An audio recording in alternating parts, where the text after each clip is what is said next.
de l'actualité, le roi Mohamed VI à Abidjan à partir de cet après-midi. Il sera là pour 5 jours. Des projets socio-éducatifs et économiques au programme.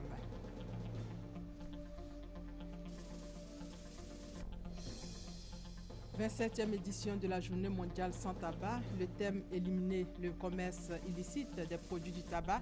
5000 décès enregistrés par an en Côte d'Ivoire à cause du tabagisme. Le gouvernement ivoirien tire la sonnette d'alarme. On ira à l'aéroport où les services des douanes sur place ont saisi 130 kg bruts de drogue estimés à 5 milliards de francs CFA. Bonjour à tous. Dans l'actualité, l'arrivée du roi Mohamed VI à Abidjan cet après-midi pour une visite de 5 jours. Visite qui permettra de renforcer les relations déjà excellentes qui existent entre la Côte d'Ivoire et le royaume chérifien.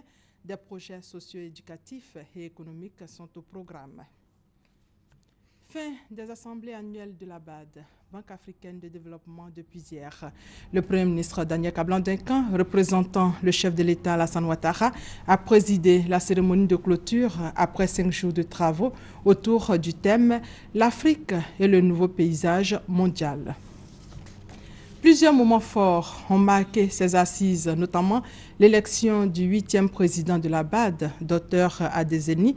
Les défis majeurs qui attendent le nouveau président de la BAD sont entre autres la bonne gouvernance, le développement du capital humain, la lutte contre la pauvreté et le financement des infrastructures. Adama Kone.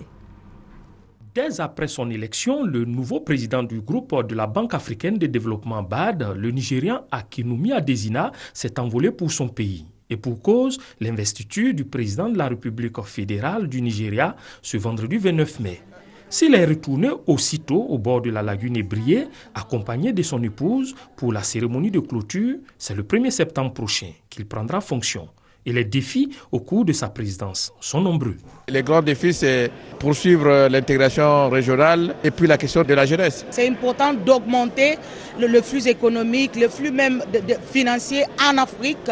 Je vois que la BAD, en tant que première institution financière, doit jouer un plus grand rôle à faciliter les allées et venir entre les pays, entre le peuple et entre les citoyens africains. Pour cet autre participant aux assemblées annuelles d'Abidjan, le challenge peut se résumer en 3 points. Le défi des infrastructures était très important puisqu'on sait qu'avec la transformation de l'économie africaine, il faut plus d'infrastructures. On estime à 100 milliards de dollars chaque année ce qu'il faut investir pour rattraper énergie, routes, aéroports, ports. Donc c'est un défi majeur. Deuxième question, c'est la question des ressources humaines.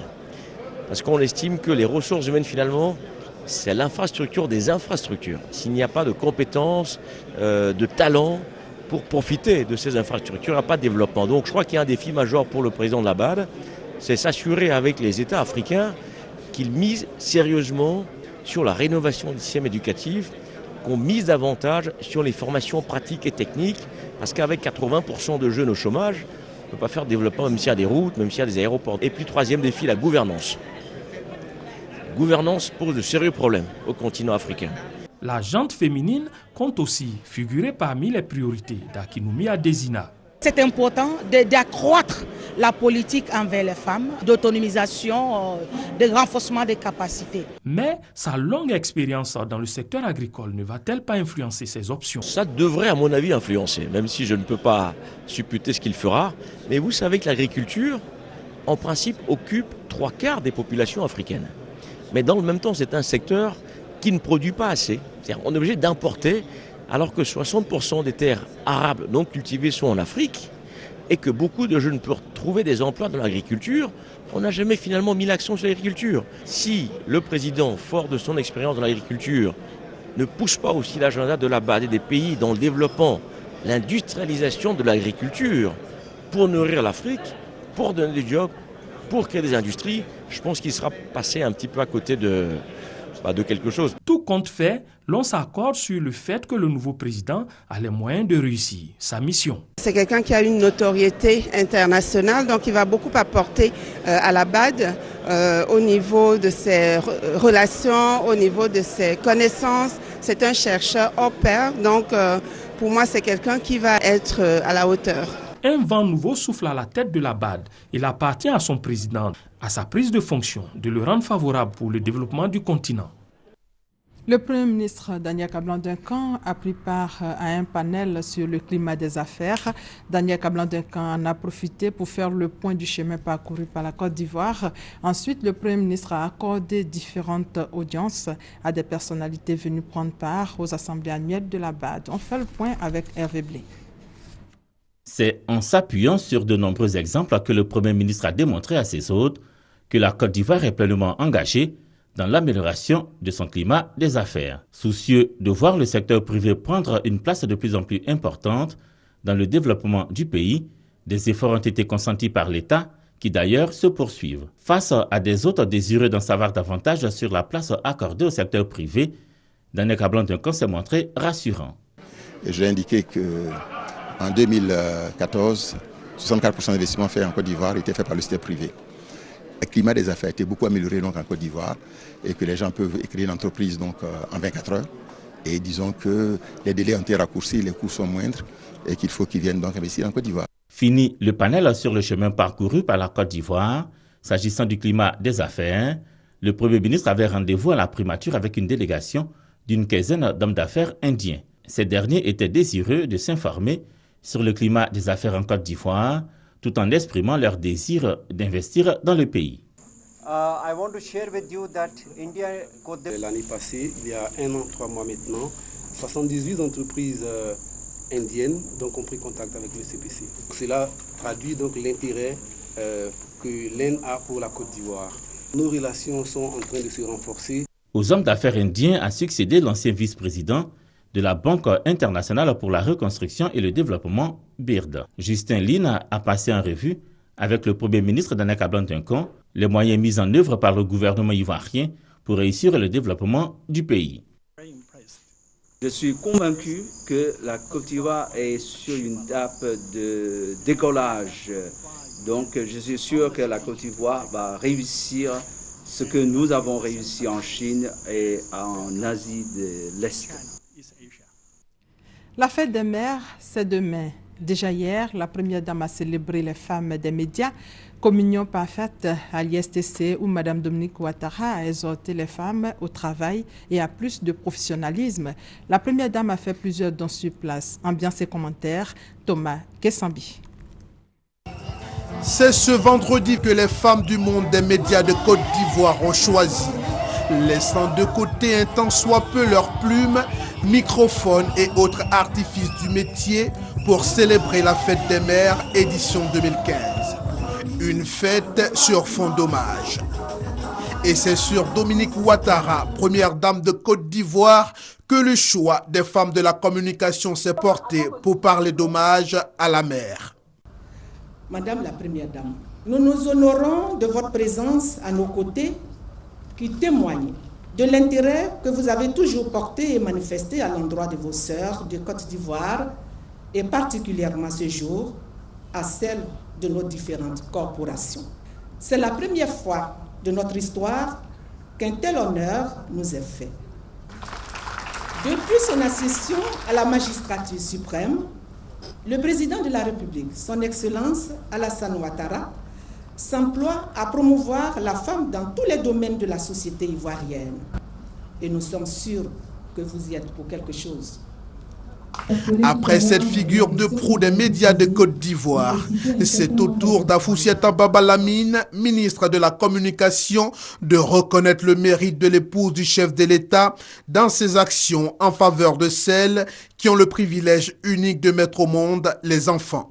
Toutes les mères du secteur de la communication, Madame la Première Dame, sont présentes. Nous avons décidé d'avoir pour modèle la Première Dame de Côte d'Ivoire, Madame Dominique Ouattara, femme, épouse et mère, généreuse, attentionnée, sensible et réceptive. En effet, Madame la Première Dame, vous êtes tout cela. Qui ne s'inspirerait pas de votre grand humanisme et de votre sens inné du partage, qui ont fini par vous faire appeler affectueusement la blanche colombe au cœur d'or et Fantagbert par l'ensemble des Ivoiriens, vous l'avez entendu. Les femmes ne se sont pas limitées aux seules et simples paroles. Par des présents, elles ont aussi dit merci à la Première Dame. Moment d'hommage, il a plu à Dominique Ouattara de retourner l'ascenseur à ses filleuls par des distinctions, de nombreux cadeaux et une enveloppe de 7 millions de francs CFA avant des mots d'encouragement. Cher Afoussi, je voudrais te féliciter pour l'heureuse initiative que tu as eue de nous réunir aujourd'hui. Bravo. Mes chères sœurs, le secteur dans lequel vous avez choisi d'exercer est constamment soumis à l'admiration et aux critiques de tous et connaît lui aussi son lot de difficultés et de privations. Pour autant, vous vous montrez toujours à la hauteur de votre engagement, que ce soit à la télévision, à la radio, dans la presse écrite ou la presse en ligne, vous exercez votre métier avec autant de détermination et de professionnalisme que vos collègues hommes. Vous êtes toutes des héroïnes du quotidien et je voudrais, ce jour, vous adresser toute ma reconnaissance. Je suis fière de vous.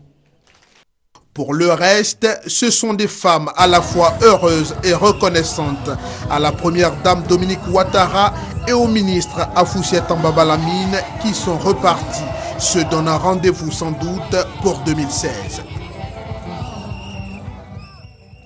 97 détenus ont été également célébrés à la maison d'arrêt et de correction d'Abidjan, la MACA. C'est justement dans le cadre de la fête des mères.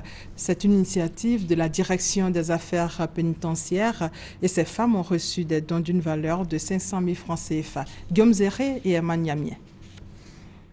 Elles ne sont pas libres, mais elles sont quand même heureuses. Ces 97 femmes de la MACA, la maison d'arrêt et de correction d'Abidjan, ont eu droit à la fête des mères. L'initiative est de la direction des affaires pénitentiaires et de bien d'autres ONG qui œuvrent au bien-être des femmes détenues. Une initiative appréciée aussi bien des autorités pénitentiaires que des bénéficiaires. La fête des mères à la MACA est un acte plein de sens. Activité récréative certes, mais au-delà, c'est toute l'expression de la politique d'humanisation des prisons. Elle permet à ces prisonnières de ne pas perdre espoir et de rester conscientes qu'elles sont des mères, symboles d'amour. Cette célébration de la fête des mères et des filles détenues à la MACA est à sa 5e édition. Pour cette édition, ce sont les 222 pensionnaires des prisons de Côte d'Ivoire qui ont été célébrés simultanément. À la MACA, les pensionnaires ont reçu des vivres et non-vivres d'une valeur de 500 000 francs CFA. Destination Yamoussoukro ou en marge de la 23e session de l'Assemblée régionale Afrique, de l'Assemblée parlementaire de la francophonie, le président de l'Assemblée nationale a animé un panel pour proposer des solutions pour réduire la pauvreté. Les précisions de Léon Brou. 9% en Côte d'Ivoire et en République démocratique du Congo, 9,5% au Tchad en 2014. Bref, la croissance économique grimpe en Afrique francophone, mais en face croît toujours la pauvreté. Ce paradoxe n'est pas imputable à la politique de distribution des richesses, même s'il faut encore des mises au point dans certains États, explique le Premier ministre. Daniel Kablan-Duncan pointe du doigt les obstacles aux efforts gouvernementaux pour faire ressentir les retombées de la croissance par les populations. Malgouvernance, guerre, crise, conflit, terrorisme et toute autre forme d'instabilité politique et économique. Le chef du gouvernement exhorte au renforcement du dispositif légal et à une synergie d'action entre Parlement et gouvernement dans les pays africains. Aussi, faudra-t-il des efforts conjugués pour la mobilisation de ressources en vue de la création de richesses et d'infrastructures pour pauvres notamment. Une fois que la richesse est créée, finalement, il faut voir les moyens de redistribution de cette richesse. Mais je crois que pour aller de l'avant, il faut qu'il y ait une croissance qui soit forte, mais aussi durable et qui soit inclusive. L'augmentation de ces dépenses pour pauvres en Côte d'Ivoire de 1080 milliards de francs CFA en 2012 à 1700 milliards de francs CFA dans le budget 2015. Sa démarche, Daniel Kablan-Duncan la soutient par le modèle ivoirien de développement impulsé par le président Alassane Ouattara, une dynamique marquée par la distribution équitable des biens et services du pays à travers, entre autres, les routes, les ponts, la couverture maladie universelle. Une leçon pour les participants à la 23e session de la Régionale Afrique. Faire tout pour qu'il y ait le plus d'emplois possible, faire tout pour qu'il y ait le plus de formation possible. Ces deux éléments concourent naturellement à donner, en tout cas aux Ivoiriens, sans doute la chance de voir un petit peu une prospérité venir. Donc en partant d'ici, nous pensons que davantage nous allons justement vers tous les projets qui sont en place, de façon à ce que nous puissions ensemble trouver les voies et moyens pour faire avancer les choses dans le meilleur sens. Nous n'avons pas abouti encore.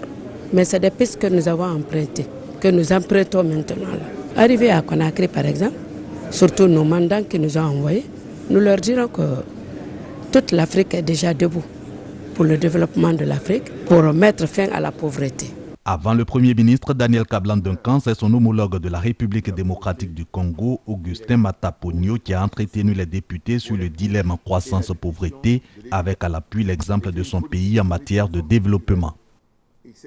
La commission électorale indépendante va procéder à l'enregistrement des candidatures à l'élection du président de la République dans le courant de la fin du mois de juillet, annonce faite par le président de l'institution Youssouf Bakayoko vendredi lors d'une rencontre avec le corps préfectoral sur le mode opératoire de la révision de la liste électorale, et c'est toujours à Yamoussoukro. Léon Bro. Le code électoral et ses amendements, notamment les nouveaux délais pour le dépôt des candidatures et la proclamation des résultats de l'élection présidentielle expliqués au corps préfectoral. Idem pour la révision de la liste électorale pour extraire du listing de 2010 les personnes décédées et prendre en compte les nouveaux majeurs et ceux qui n'ont pu prendre part aux différents scrutins de 2010, faute de documents administratifs. Cette offensive de la commission électorale indépendante à 4 mois de l'élection présidentielle pour donner les rudiments aux administrateurs des régions et départements pour leur implication dans le processus électoral.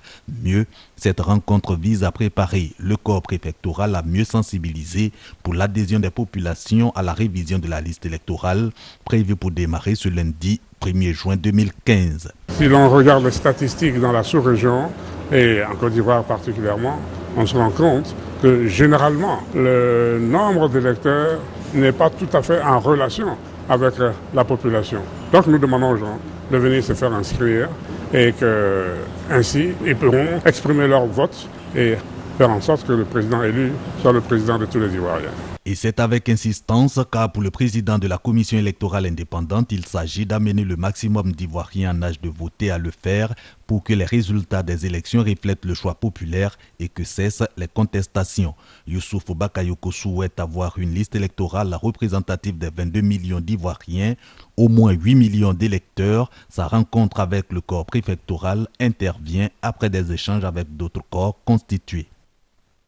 Aujourd'hui, journée mondiale sans tabac, elle vise à inviter les décideurs à mettre fin à la vente et à l'achat des produits illicites du tabac, d'où le thème « Éliminer le commerce illicite des produits du tabac ». 5 000 décès sont enregistrés par an en Côte d'Ivoire à cause du tabagisme et 6 millions de décès dans le monde. D'ici à 2020, ce chiffre passera à 10 millions selon l'OMS. Ami Sissoko et Emance Zirion.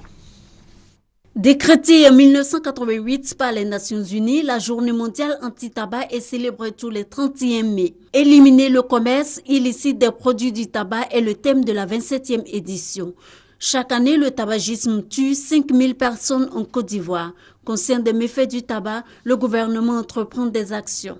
Pour cette édition 2015 de la journée mondiale sans tabac, l'OMS exhorte tous les pays à mettre en œuvre des mesures idoines pour éliminer le commerce illicite de produits du tabac qui met gravement en péril la santé des populations. L'édition 2015 invite donc à la nécessité de ratifier le protocole pour éliminer le commerce illicite des produits du tabac.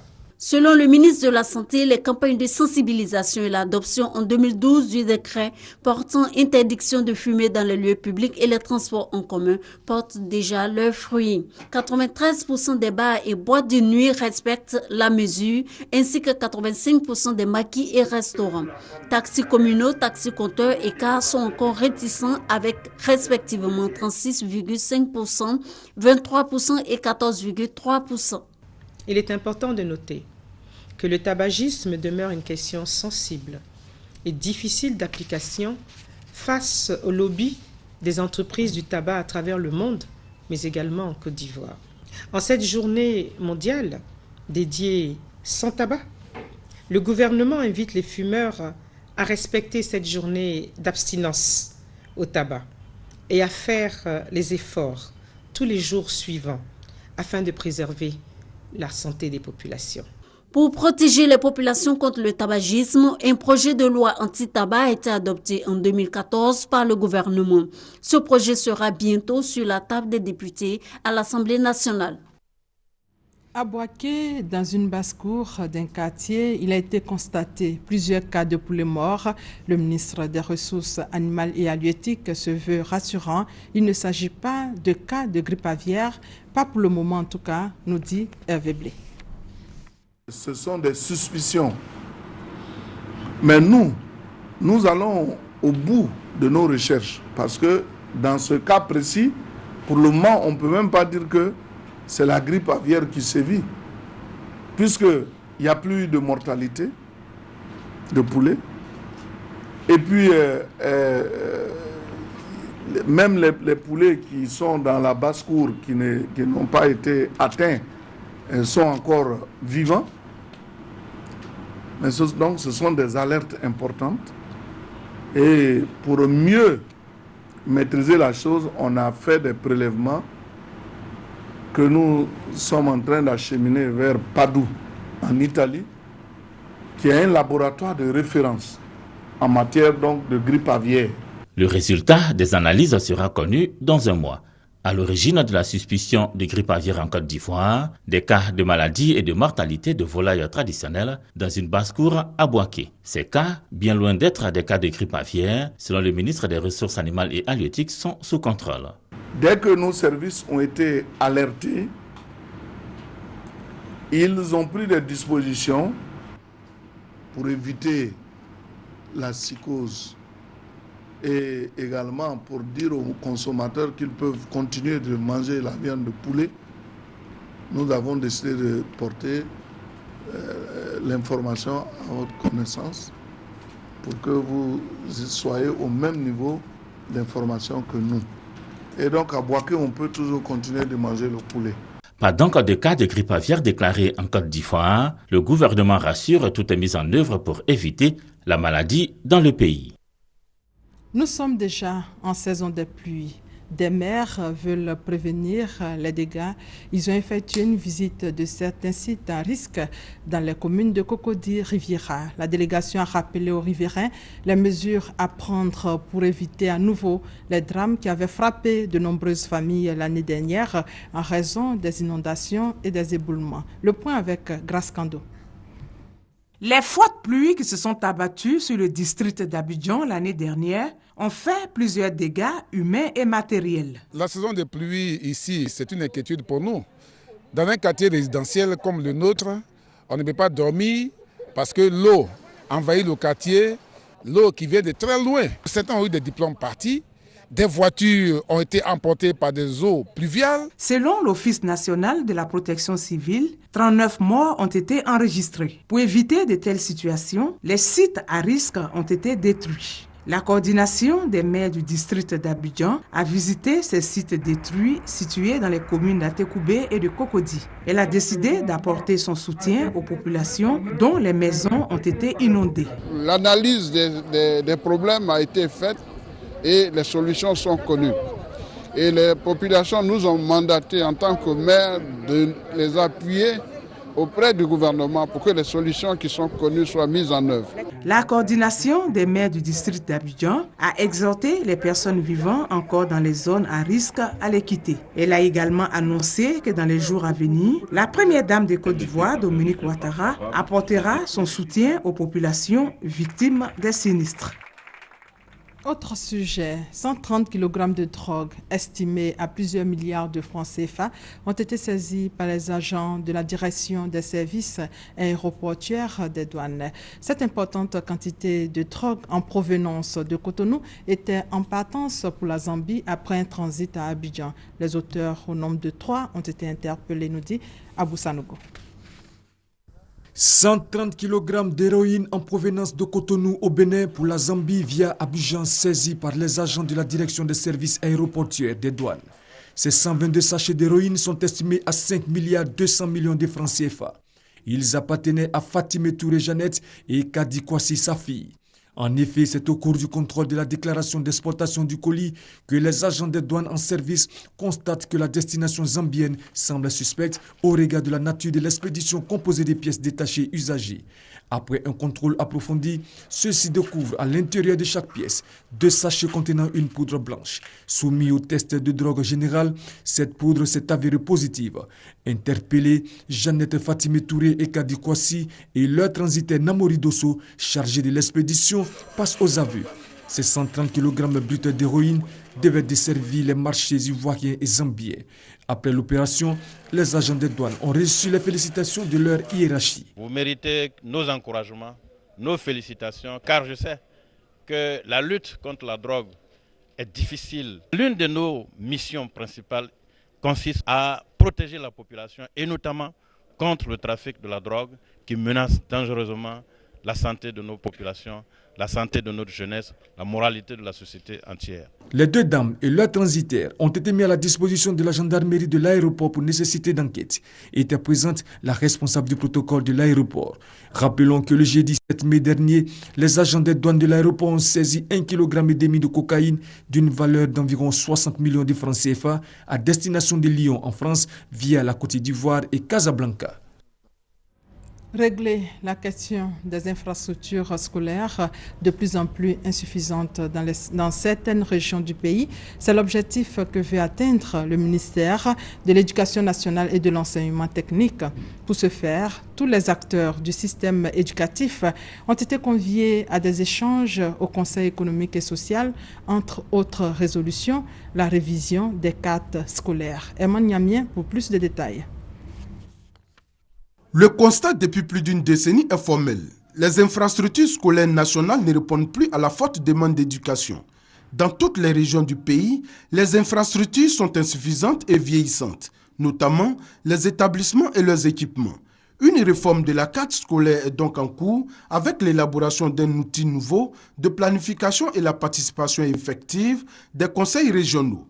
Ces assises de la Commission nationale de la carte scolaire, qui ont réuni tous les acteurs du système éducatif ivoirien au Conseil économique et social, visent donc à examiner et valider les propositions de création, d'ouverture, d'extension, d'érection de collèges en lycée et de changement de dénomination d'établissements scolaires publics. Nous avons de gros efforts encore à atteindre l'école obligatoire. Il faudrait que cela se fasse vraiment rapidement et il faudrait que nous fédérons tous nos forces. Il faut construire plus de 14 000 salles de classe pour la rentrée scolaire 2014-2015. La ministre de l'Éducation nationale et de l'enseignement technique reconnaît que malgré les efforts de l'État, beaucoup reste encore à faire.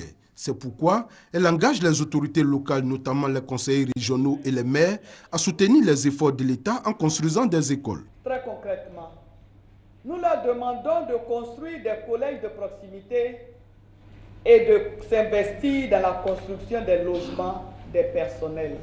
Carte scolaire et école obligatoire, c'est le thème de ces assises. Et c'est sur le sujet que le président du conseil régional du Sud Comoé à Kaouélé a fait une communication. Communication qui révèle que la région du Sud Comoé a consenti d'énormes efforts en construisant et en équipant des écoles de proximité afin de combler le déficit de classes. Un mot de culture.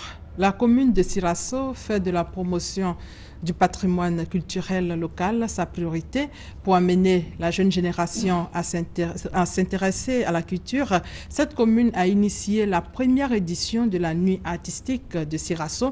Invité spécial de cette nuit, le ministre de la Culture et de la Francophonie, Maurice Kwaku Bandama. Il a exhorté les Ivoiriens dans leur ensemble à s'attacher aux valeurs culturelles. Reportage Soro Corona, commentaire Kader Sogodogo. Sirasso, commune située à 60 km de Korogo, veut promouvoir son patrimoine culturel et artistique.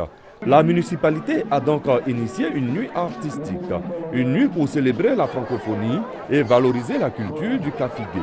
Cette première édition de la nuit artistique du Kafigué vise à honorer les acteurs culturels de la localité et surtout inciter la jeunesse à s'intéresser à la culture locale. Cette nuit a été également l'occasion d'exhorter les élèves à la lecture à travers des concours de dictée, de dissertation et de grammaire. Invité spécial de cette nuit artistique, le ministre de la Culture et de la Francophonie a encouragé cette initiative qui va valoriser le patrimoine culturel de la localité. Pour Maurice Kwaku Bandama, la promotion de la culture contribue au développement de la localité. Le maire de Sirasso compte institutionnaliser la nuit artistique en vue de promouvoir la culture du Kafigou. Un festival du conte. De si beaux contes se meurent dans les villages parce qu'on ne fait plus de contes, il n'y a plus de veillées. Donc peut-être qu'un des rôles de la mairie, c'est par rapport à ces activités socio-culturelles, de réveiller cela. De nombreuses danses en voie de disparition ont tenu en haleine la population. Des diplômes et des présents ont été remis aux personnes qui mènent au quotidien des actions pour la promotion de la culture. Rendez-vous est donc pris pour l'année prochaine pour la 2e édition. Depuis hier, vous le savez, le nouveau président du Nigeria a été investi. La communauté nigériane en Côte d'Ivoire a célébré l'événement à la mairie d'Adjamé, les temps forts avec Abou Sanogo. Élu le 28 mars dernier, le nouveau président du Nigeria, Muhammadu Buhari, a été investi ce vendredi 29 mai à Abuja, au Nigeria. À l'instar de la République fédérale du Nigeria, la communauté nigériane vivant en Côte d'Ivoire et le parti politique APC, Alliance Progressive Congress, ne sont pas restés en marge de ce grand événement. Aoussa, Ibo et Yoruba se sont donc donné rendez-vous à la mairie d'Adjamé pour célébrer dans la ferveur cette investiture. Occasion pour la diaspora nigériane en Côte d'Ivoire de prier pour la paix en Afrique et pour une élection apaisée en Côte d'Ivoire. Au cours de cette célébration, le calendrier matérialisant la coopération, la fraternité entre le Nigeria et la Côte d'Ivoire a été lancé. Et c'est la fin de ce 13h supervisé par Adama Kone. Merci de votre fidélité.